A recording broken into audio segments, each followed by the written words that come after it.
Welcome, everybody, to another episode of Coronavirus World Talk. On the show, we try to interview people from around the world, get their perspective on how this pandemic is affecting their daily lives.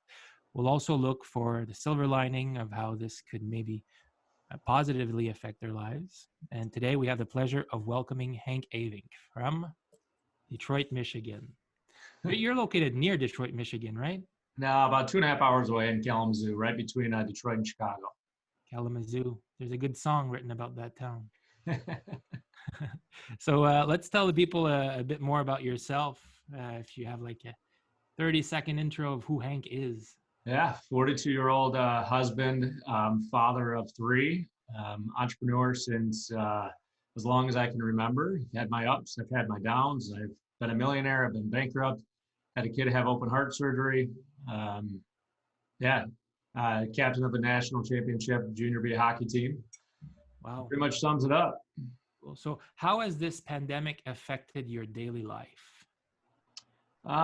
Weirdly enough, I work from home and all my business has been virtual.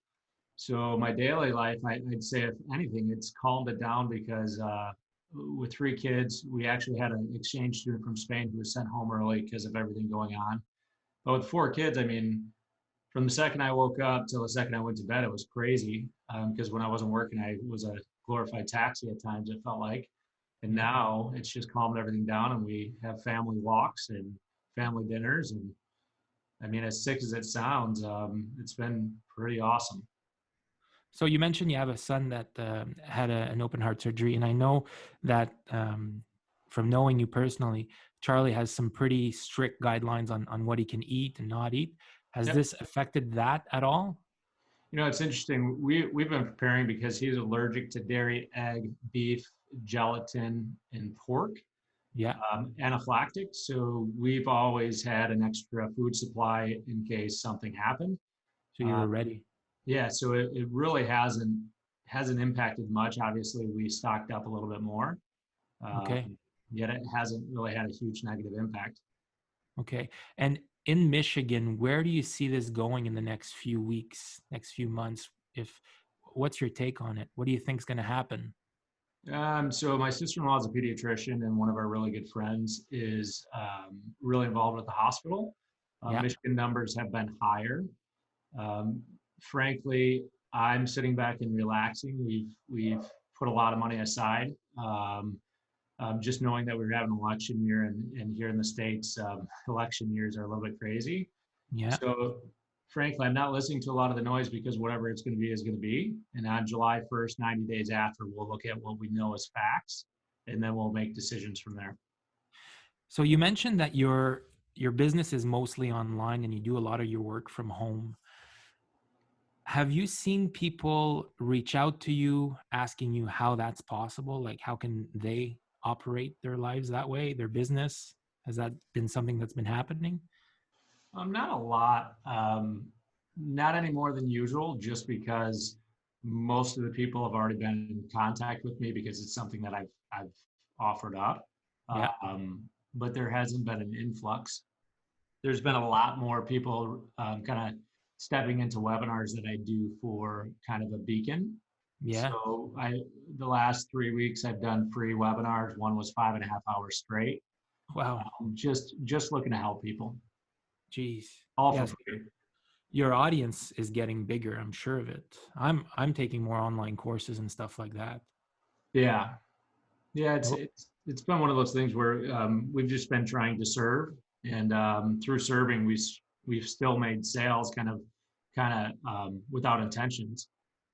And since you are tied to the real estate industry, how do you see this affecting the real estate market in your area? I mean, truly, it sounds like it hasn't really skipped too much of a beat. If anything, it's just created a sense of urgency. There's some unknown as far as what we can do and what we can't do, and I think there's a lot of people interpreting that differently. Yet sales have still been pretty solid. We just listed our lake home.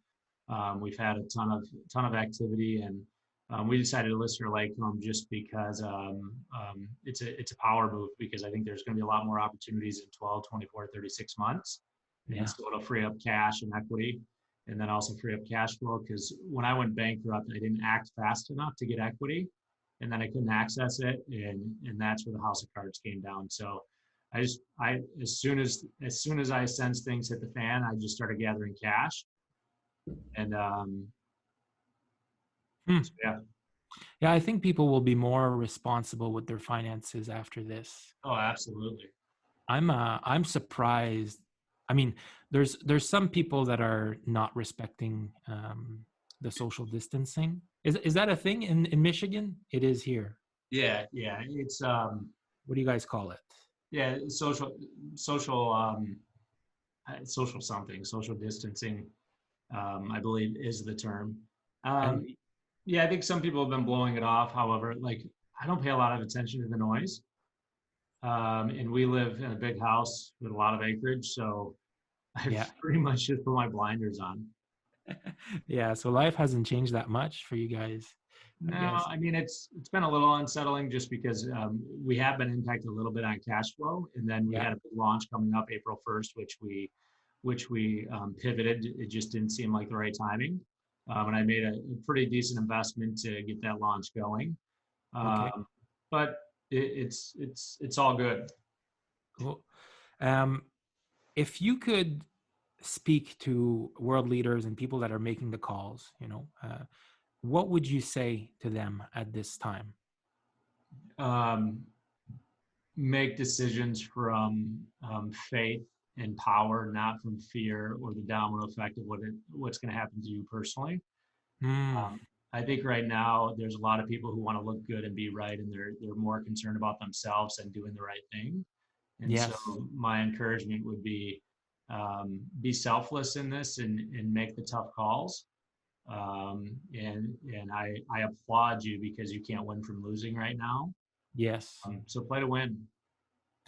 Have you been satisfied with the level of, let me phrase this the right way. Here it feels like things are less political since this has happened. Is that your feeling in Michigan, or is it more polarizing than before? Um, Marty, as you know, the United States has been. I've been Yeah. very disappointed with our political environment for quite some time, and and again, it's impacting me less because I made decisions a long time ago to focus on what I can control, because the noise is just obnoxious. And Yeah. so I can't answer that because I've put up so many walls, and I've got a I few know. people that I seek counsel from because I know they weed through it, and Yeah. they're my voice of reason. And the reality is, we're like in a wartime economy right now. It's not a Yeah. depression. It's more like a wartime economy where everybody's just really watching what they're doing. And so I know I didn't answer that. No, However, it's fine. I know you like to stay away from that stuff, right? So it's good. I get it. So we try to look for the silver lining. Do you think there's anything positive that will come from this once the dust settles and everything is said and done? absolutely. I mean, people were out of control with their spending. Um, Yeah. Families were so busy that they were writing checks for convenience, and I think there's a ton of positives that will come from it. I think we're uniting as a world. I think people are becoming more human and more in tune with what's important and what's not. I think there's a ton of positive that will come from it. Anytime that there's a disruption, I think that there's huge opportunity there, and it's not like we're looking to take advantage of people. However, I mean, I've been preparing for something like this for quite some time because I know a lot of people put their head in the sand, and so Yeah. I think there's a ton of silver lining. And you coach real estate agents, and do you see them changing their ways throughout this pandemic Yeah, era? my stance has always been you can't out earn stupid. So most of my clients have been working with for quite some time to, watch your expenses, to get things in line, to look at stability versus the next shiny object. So a lot of my clients are in pretty darn good shape, and really I think it's gonna help them because skill set will matter again. business had been flowing so much that people had a false sense of like their swagger. And Yeah. some of these people have no freaking clue what's about to hit them in the jaw. Yeah. No, it's wild. See, I started in residential real estate in 2007 in Michigan. So I Great time. started in an economy like this. And I mean, what some would say it was the worst time to start. I think it was the best because I didn't know any better except I had to work. Yeah. No, it's good. It's gonna force people to up their game a lot Yeah, dealing with this. can I point something out? One thing that I've noticed as a trend is those of us that are sitting in a good spot got our teeth kicked in at the last big change. And I hope to be a beacon for those who aren't in a good spot right now that you'll be okay. It's going to Yeah. suck. There's going to be times where you're going to want to give up, yet there will be another kick in the teeth 5, 10 years down the road. Just make sure that you're in a better spot. You know, journal Yeah. through this and know what you don't want it to be the next time we go through it. Yeah. And I hope that we're better prepared for something like this the next time it happens. And I believe that we will be, right? We've seen this been warned by Bill Gates. I watched a TED talk from him 5 years ago, and it's like, wow, these guys have been sounding the alarm for a long time. And Yep. path, here we are. So hopefully we listen to them, No, we this time think we're in around. a lot more control than what we are. And most people, if they just focus on the micro and the macro comes, you're not going to really have a decision to make, whether it's my kid having open heart surgery, my life changed then, Yeah, the pandemic or the crash. Like if you focus on the micro and you get cash aside, you'll be able to pivot yeah. when you need to pivot. No, that's good. Well, any closing thoughts before we wrap this up, Hank? Be kind. Yeah, I mean, right now, I think everybody just needs to meet people with where they're at and be a human being. And the last thing is you're going to have to be an adult, and some decisions you're going to make are going to suck. If you have a problem, don't create more problems. And you can't save somebody else if you're drowning. And sometimes you're going to have to make tough decisions so that you don't create more problems. yeah. No, that makes a lot of sense. Well, thanks again. I really appreciate your time today, Yeah, my and stay pleasure. safe. Thanks, Marty. Talk soon.